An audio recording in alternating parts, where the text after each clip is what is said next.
Hello students, मैं मनीष कुमार और आज हम 11th फिजिक्स का सबसे बेसिक पार्ट पढ़ने वाले हैं जो एसेंशियल मैथमेटिक्स के नाम से आता है।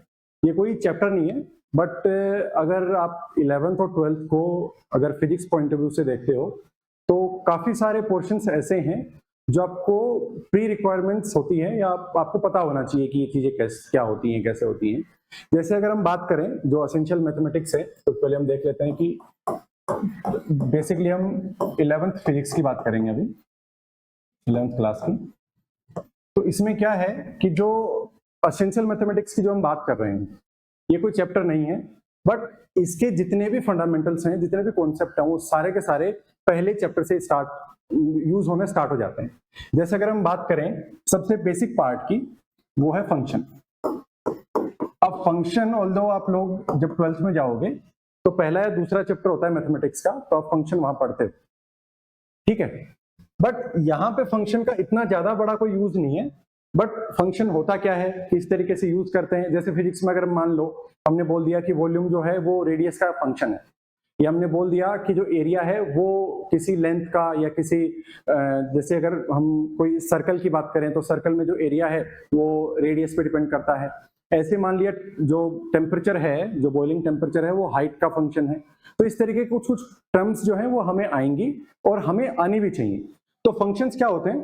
फंक्शंस जो है ये इंडिपेंडेंट वेरिएबल और डिपेंडेंट वेरिएबल का एक मिक्सचर होता है। तो आप बोल सकते हो कि जो फंक्शंस होते हैं ये क्या होते हैं? ये rule of relationship between two like variables. तो हम बोल सकते हैं इस चीज को कि it is a rule of relationship, rule of relationship between two variables,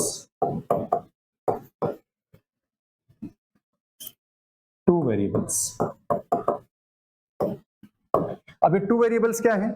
in two variables में से one of the variable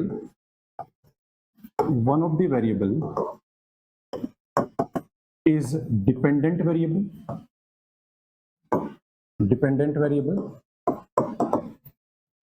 and another one is independent variable। तो हमने फंक्शन को डिफाइन किया और हमने बोला कि ये कोई एक रूल ऑफ रिलेशनशिप है किसी भी दो वेरिएबल्स के बीच का, जिसमें से एक जो है हमारा क्या हो जाएगा? वेरिएबल हो जाएगा, और वेरिएबल जो है वो क्या हो जाएगा? डिपेंडेंट, और दूसरा एक हो जाएगा इंडिपेंडेंट वेरिएबल, ठीक है। अब मान लेते हैं कि equation, mathematical equation y equals to fx, मैंने सिंपली लिखा y इक्वल्स टू fx। तो हमें पहचानना आना चाहिए कि इन दोनों में से लेफ्ट हैंड साइड और राइट हैंड साइड में कौन सा डिपेंडेंट है और कौन सा इंडिपेंडेंट है। अगर मैं बात कहूं कि ये जो y है ये मेरा डिपेंडेंट है, और ये जो x है इसको अगर मैं बोल दूं कि ये इंडिपेंडेंट है,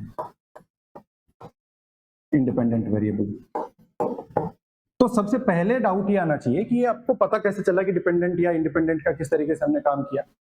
तो अगर मैं मान लो इसी पूरी इक्वेशन को एक बार होल्ड करके मैं एक वैल्यू लिखता हूं y equals to x plus 2,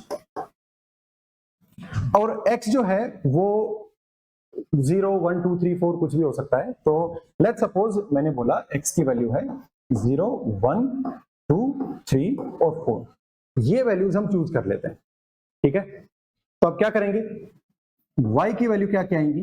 जब आप 0 रखोगे तो 0 प्लस 2 ये आएगा 2, then 2 plus 1 is 3, then 4, then 5, then 6, ऐसे वैल्यूज आएंगी। तो अब ये बताओ, हमने x की वैल्यूज जब पुट करी y में, मतलब पूरा जो फंक्शन था x प्लस 2, और इस चीज को हम ये भी तो बोल सकते हैं ना कि fx कि जो मेरा पूरा का पूरा फंक्शन है x प्लस 2, ये डिपेंड किस पे कर रहा है? x पे तो कर रहा है।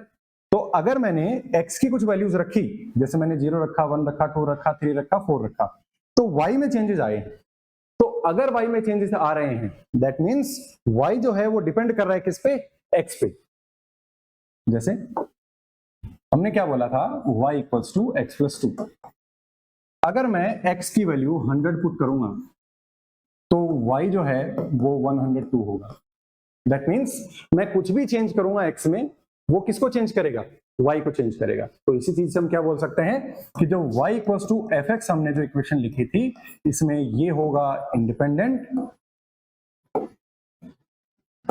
और जो ये वाला पार्ट है ये होगा डिपेंडेंट वेरिएबल। ठीक है, तो ये बिल्कुल बेसिक सा कोई एक हम बोल सकते हैं कि एक रूल ऑफ रिलेशनशिप है किन्हीं भी दो वेरिएबल्स के बीच में। अब कुछ एग्जांपल्स की बात कर लेते हैं।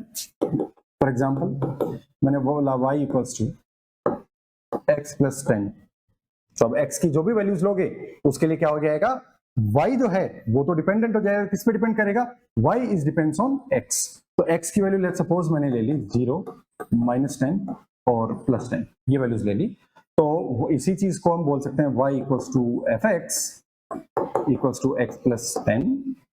तो y 0 that means 10, y minus 10 that means -10 plus 10 is equals to 0 and y equals to, या हम बोल सकते हैं y plus 10 equals to 10 plus 10 that is 20। ये तो आएगा। तो इसी चीज में हम क्या बोल सकते हैं कि जो भी वैल्यूज आ रही हैं वो x के चेंज करने की वजह से आ रही है। तो डिपेंडेंट कौन है, डिपेंडेंट हमारा है y और वो डिपेंड कर रहा है x पे। ऐसे ही और कुछ ले लो, मैंने बोला y equals to x square plus 2, हम बोल सकते हैं y equals to x cube. ऐसे जो भी आपके पास एग्जांपल्स होंगे सारे के सारे एग्जांपल्स में हम क्या पुट कर सकते हैं कि जो हमारा डिपेंडेंट और independent in the terms of function. जैसे मान लेते हैं, एक एग्जांपल लेते हैं, अगर फिजिक्स के पॉइंट ऑफ व्यू से देखते हैं कि जो बॉइलिंग टेम्परेचर है वो जैसे जैसे क्या करता है, जैसे जैसे हाइट बढ़ती है या कम होती है उसके हिसाब से वेरी करता है। तो अगर मैं बोलूं कि temperature is a function of height, कि जो बॉइलिंग टेम्परेचर है वो क्या है, फंक्शन ऑफ हाइट। तो अगर ये फंक्शन ऑफ हाइट है तो हम क्या करेंगे, इस चीज में अलग अलग हाइट पे अलग अलग टेम्परेचर की क्या आएंगी, वैल्यूज आएंगी। तो अलग अलग वैल्यूज जो होंगी उनके लिए डिपेंडेंट और इंडिपेंडेंट देखना है। तो अगर हम देखें h जो हाइट है वो क्या हो जाएगी, इंडिपेंडेंट वेरिएबल, क्योंकि हाइट चेंज कर रहे हो उसकी वजह से क्या हो रहा है, टेम्परेचर चेंज हो रहा है, राइट। लेकिन अगर मैं टेम्परेचर चेंज करूं क्योंकि डिपेंडेंट है किस पे, h पे, तो उससे कोई फर्क ही नहीं पड़ेगा। तो मैं बोल सकता हूं कि जो हाइट है ये क्या हो जाएगी, इंडिपेंडेंट, ये हो जाएगी इंडिपेंडेंट वेरिएबल। और अगर हम टीबी बॉइलिंग की बात कर रहे हैं तो ये हो जाएगा डिपेंडेंट,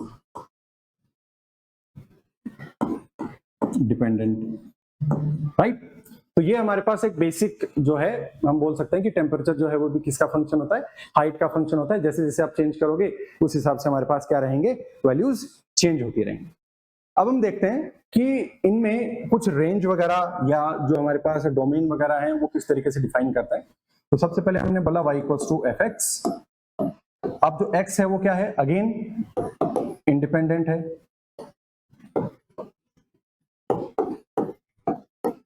इंडिपेंडेंट वेरिएबल है, और ये जो है ये है डिपेंडेंट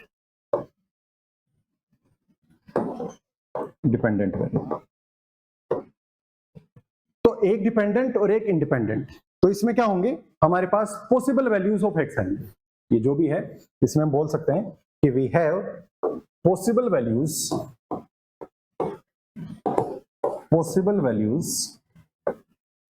ऑफ एक्स। तो अगर मेरे पास पॉसिबल वैल्यूज ऑफ एक्स है तो इसको क्या कहेंगे, ये क्या है, डोमेन है।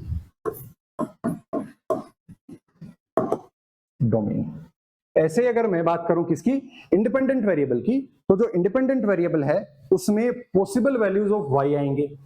सो ये क्या आएगा, पॉसिबल वैल्यूज ऑफ yx, या हम बोल सकते हैं किसके, फंक्शन की जितनी भी पॉसिबल वैल्यूज हैं वो हमारे पास आएगी। और इसी चीज को हम क्या बोलते हैं, रेंज।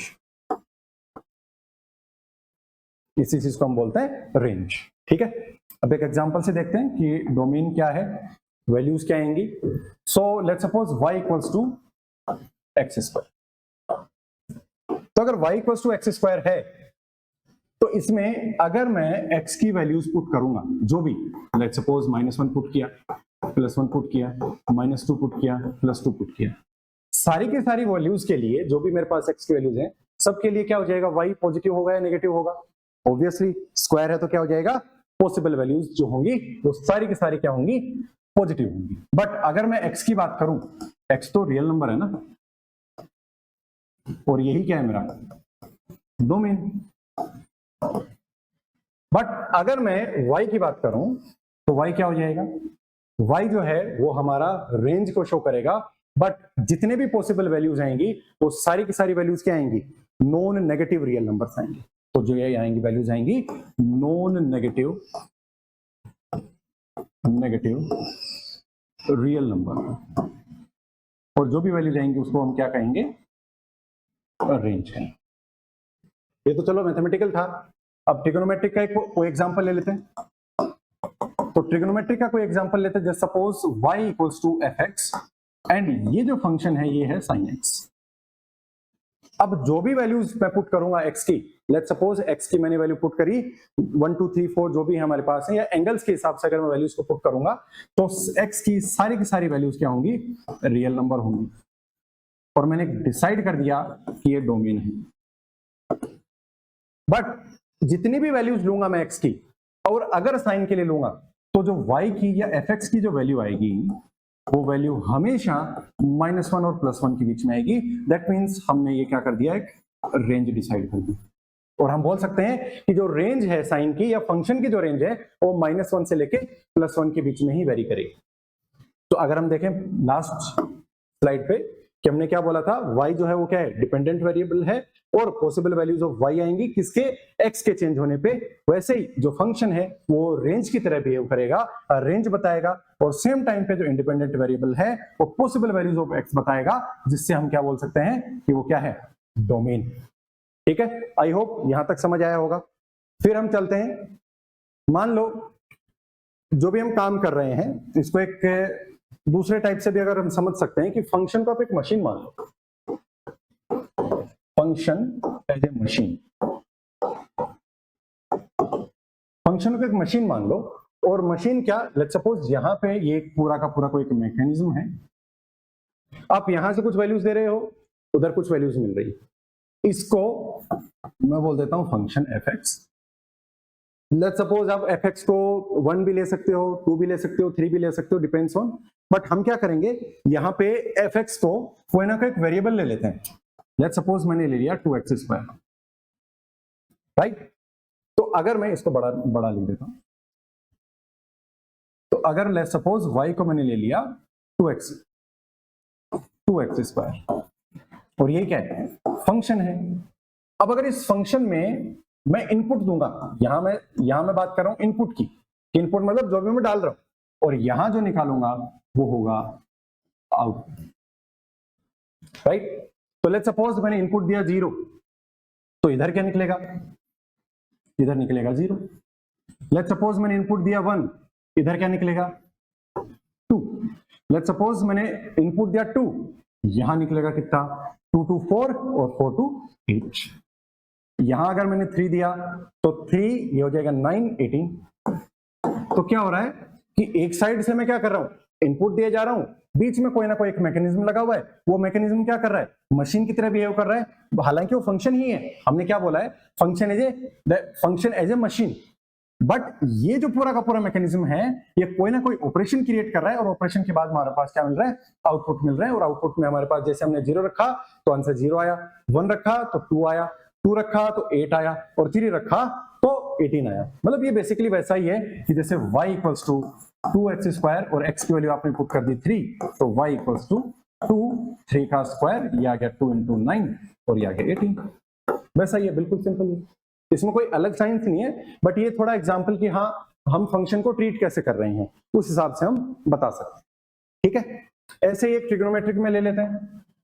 मान लो ये दोबारा से एक मशीन है, और इस बार हमारा फंक्शन जो है fx वो मान लेते हैं sin x। ठीक है, अब इस sin x में सबसे पहले मैंने x की वैल्यू रखी 0। मतलब यहां मैं क्या कर रहा हूं, यहां तो बेसिकली मैं इनपुट दे रहा हूं ना, और यहां मुझे आउटपुट मिल रहे हैं, राइट। तो जो इनपुट है इस बार मैंने दिया 0, तो हम बोल सकते हैं कि साइन 0 ये तो 0 ही होता है, राइट।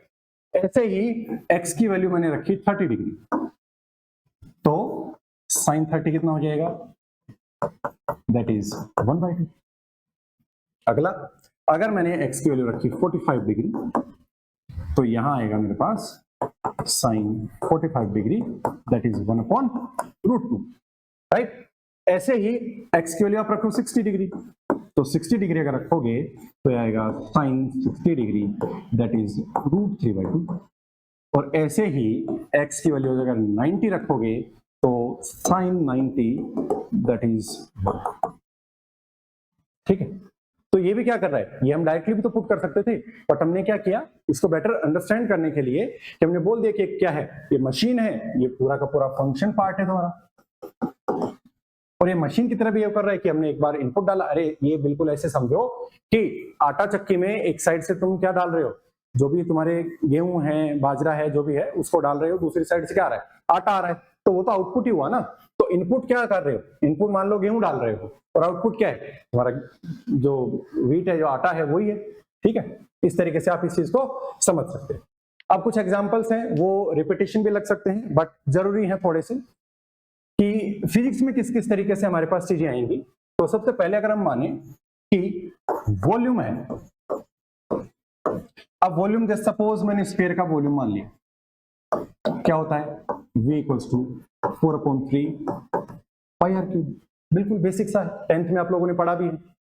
अब ये बताओ, अगर मैं r की वैल्यू सबसे पहले अगर मैं 0 ले लूं, मीटर ना लेके चलो सेंटीमीटर ले लेते हैं, r की वैल्यू 1 ले लूं, r की वैल्यू 2 ले लूं, तो क्या r की 0, 1, 2 वैल्यूज लेने पे क्या वॉल्यूम चेंज होगा?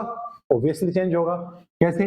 अगर मैं बोलूं 0 रखूंगा तो वैल्यू ही 0 आएगी, दैट मींस रेडियस है ही नहीं, वो एक पॉइंट की तरह बिहेव कर रहा है। r की वैल्यू 1 लूंगा तो 4π/3 आएगी, और r की वैल्यू 2 लूंगा तो ये आएगा 8 × 4π/3, ये चीज आ जाएगी। तो हम क्या बोल सकते हैं कि volume is a function of radius, और किसकी रेडियस है? Of sphere. दैट मींस हम फंक्शन बोल सकते हैं fr, या हम बोल सकते हैं vr, which is equals to 4π/3 r। अब कर लो जो करना है। r की वैल्यू जैसे सपोज मैंने 0 ले ली, या 0 सेंटीमीटर ले लो, तो कितना आ जाएगा, v0 that is 0 centimetre cube. r की वैल्यू मैंने ले ली 1, तो v1 that is equals to 4π/3 centimetre cube. r की वैल्यू ले ली मैंने 10, so we know v10 is equals to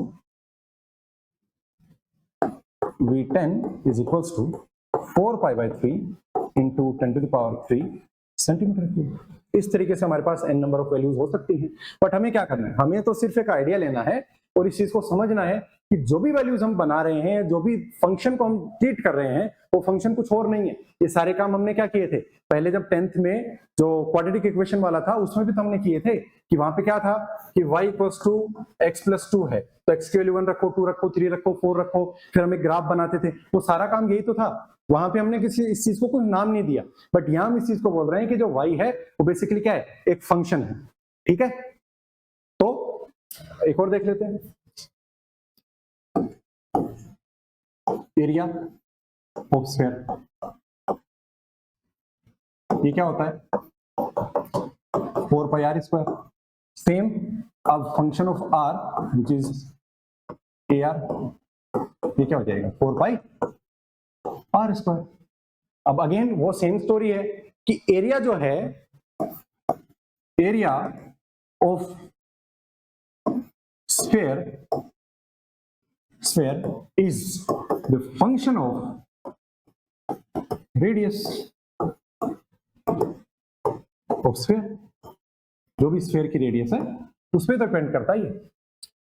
again अगर आप r की वैल्यू 1 रख दो, r की वैल्यू 2 रख दो, r की वैल्यू 10 रख दो, ठीक है, क्या वैल्यूज आ जाएंगी, a1 दैट इज 4π सेंटीमीटर², a2 that is 16π centimeter square, and A10 that is equals to 4 into 400 5 centimetre square. ये सारी की सारी वैल्यूज क्या आ जाएंगी, फंक्शन के हिसाब से आ जाएंगे कि एरिया जो है वो डिपेंड करता है किस पे, रेडियस पे डिपेंड करता है। ठीक है, तो अब हम चलते हैं आगे, कुछ एग्जांपल्स ले लेते हैं जो मैथमेटिकल टूल में हमें काम आएंगे, और ये भी हमें आइडिया लगेगा कि किस किस तरीके से हमें वैल्यूज को पुट करना है। राइट, ठीक है। सो कुछ एग्जांपल्स हैं, बिल्कुल बेसिक से ही है, और इतना ही हमें जो है वो काम आएगा। अगर हम इतना भी थोड़ा थोड़ा करके सीख लेते हैं तो आगे जो भी कॉम्प्लिकेशंस आएंगी, या जो भी मान लो कुछ बड़ा कुछ ऐसा एक्सप्रेशन है जिसमें हमें वैल्यूज पुट करनी है, तो उसको भी हम पुट कर सकते हैं, वैल्यूज को इजीली निकाल सकते हैं। तो देखो, मैंने मान लिया f(x) equals to x cube plus 2x plus 1। ये मैंने एक फंक्शन को अज्यूम किया है कि मेरे पास ये फंक्शन। तो अगर मैं बोलूं कि फंक्शन f0 कितना आएगा, 0 plus 2 into 0 plus 1 that is equals to 1। f1 0 sorry 1 cube plus 2 into 1 plus 1 that is 1 plus 2 plus 1 that is 4। f2 2 cube plus 2 into 2 plus 1 is equals to 8 plus 4 plus 1 that is 13। f3 3 cube plus 2 into 3 plus 1 that is 27 plus 1 plus 6। तो ये कितना हो जाएगा, 34। ये value है। अब एक काम करते हैं, इसमें नया कुछ ऐड करते हैं कि अब मान लो कि मेरे को फंक्शन 0 चाहिए। ये कुछ नया है, ठीक है तो बेसिक ही, बट ये कुछ नया है। इसमें क्या करना है कि मेरे पास f0 मतलब फंक्शन में फंक्शन की ही वैल्यू पुट करनी है। अब फंक्शन में फंक्शन की वैल्यू पुट कैसे होती है, जैसे f0 ये पूरी की पूरी क्वांटिटी देखो मुझे यहां दिख रही है, इसकी वैल्यू है 1, तो मैं क्या इस चीज को f1 भी तो नोट कर सकता हूं ना भाई। देखो f0 क्या है, f0 0 plus 2 into 1 plus 0 1 plus 0 plus 1 ये आ गया 1। तो यहाँ पे मेरे को f1 की बेसिकली वैल्यू निकालनी है। तो अब सारे का सारा काम क्या करना है, इस फंक्शन में पुट कर दो 1, तो आ गया 1 cube plus 2 into 1 plus 1 equals to ये अगेन 4 आ जाएगा। ऐसे ही अगर मैं बोलूं f1 फंक्शन में पहले 1 की पुट करो, जो वैल्यू आए उसको अगेन फंक्शन में पुट कर दो। तो f1 ये रहा, फाइनल वैल्यू क्या है, ये 4। तो मैं क्या कर सकता हूं, f4। अब जो भी 4 है, ये 4 मुझे पूरे फंक्शन में अप्लाई करना है, that means 4 cube plus 2 into 4 plus 1 that is equals to क्या जाएगा 64 प्लस 8 प्लस 1। तो इसकी वैल्यू आ जाएगी कितनी, 73। ठीक है, 73 आ जाएगी। तो ऐसे हम ये भी काम करते, जैसे अभी ये लो f2, तो f2 बेसिकली क्या है, f2 की वैल्यू है 13। तो मुझे अब जहां जहां पे भी x है वहां 13 पुट करना है, 2 इंटू 13 प्लस 1, और जो भी वैल्यू जाएगी उस वैल्यू का आप इजीली निकालता है। ठीक है, अब कुछ मैं प्रैक्टिस के लिए क्वेश्चंस दे देता हूं जिससे आप लोगों को आइडिया लग जाए कि इनको करना कैसे है। लेट्स सपोज fx है, इसको मैं पुट कर देता हूं x square by 5 plus 2x plus 10। तो आपको फाइंड करना है, then find f1 f2 f3 f4 f5 and ff1, या 0 से स्टार्ट कर सकते हैं इसको, 0 और ff1 ff2, ठीक है एक्सेट्रा। इतनी वैल्यूज ही आप निकाल लो। और एग्जांपल लेते हैं, function x cube plus x, इसमें भी then find x equals to 1, या फंक्शन में ही रख लेते हैं f1 f2 f10 f20, और इसी में f0 f1 फंक्शन 2, एक्सेट्रा, इन्हीं की वैल्यूज को आप लोग फाइंड करें। F x sine x plus cos x, ठीक है। तो आप लोग वैल्यू किसकी फाइंड करोगे? एफ जीरो की करो, एफ 30 की कर लो, एफ 45 की करो, एफ 60 की कर लो और एफ 90 की कर लो, ठीक है। ये मैं मान के चलता हूं कि ये वैल्यूज आपको पहले से आती होंगी, क्योंकि बेसिक ट्रिग्नोमेट्रिक जो आपके 10th में चैप्टर था वहीं की वैल्यूज है। आपको करना क्या है, एक बार इस पूरे फंक्शन में साइन 0 कोस 0, फिर साइन 30 कोस 30, फिर साइन 45 कोस 45, ये वैल्यूज ही निकालनी है, ठीक है। अब बाकी एक्स्ट्रा कुछ भी नहीं है, बिल्कुल बेसिक बेसिक जो सिंपल आप लोगों ने 10th तक पढ़ रखा है वही है सारा कुछ, ठीक है। अब हम एक इंपॉर्टेंट टॉपिक पे चलते हैं, वो है कॉम्पोजिट फंक्शंस।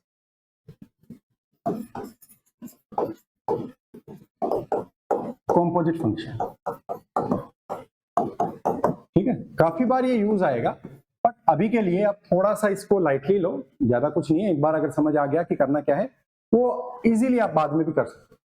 तो कंपोजिट फंक्शन में क्या है कि आपको फंक्शन के अंदर फंक्शन की ही वैल्यू पुट करनी है। जैसे हमने क्या किया था कि f0 इसको पुट करवाया था ना, या फिर हमने क्या किया था कि f2 कि फंक्शन के अंदर फंक्शन की ही वैल्यू पुट करनी है।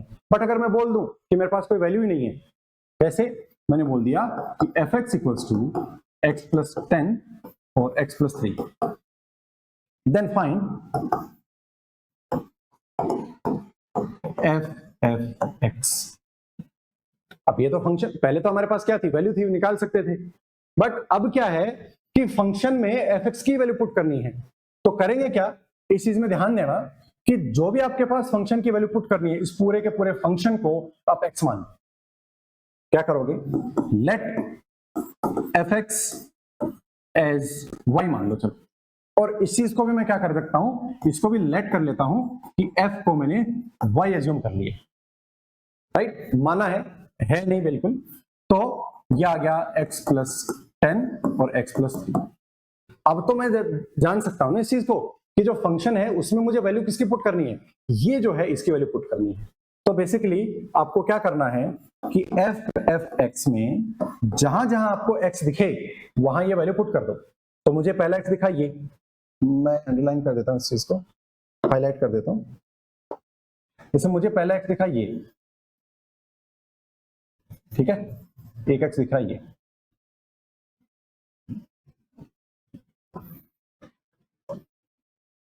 एक x हो गया ये, और एक और x है ये, दो x दिखेंगे। इन दोनों x के बीच में या इन दोनों x के लिए मुझे वैल्यू पुट करनी है। कैसे? x पूरी की पूरी वैल्यू रखो,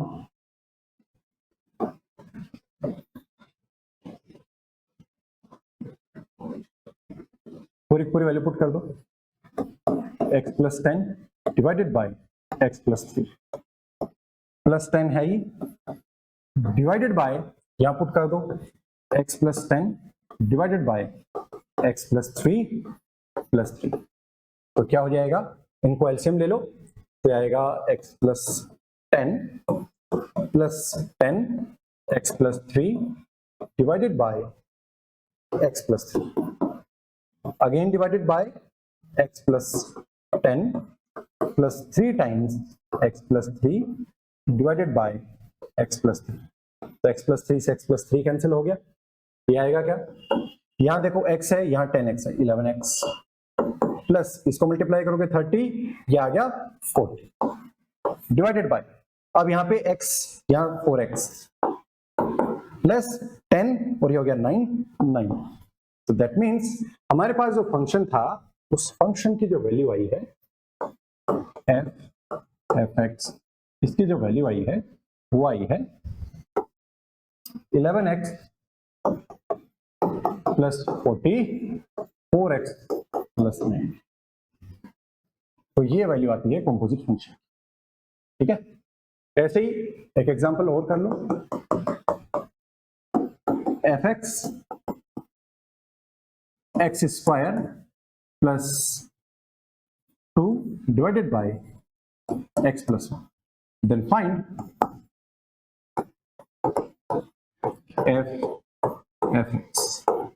तो इसमें क्या करेंगे, जहां पे भी आपको x की वैल्यू दिखे पूरा का पूरा वैल्यू इसमें पुट कर, ठीक है।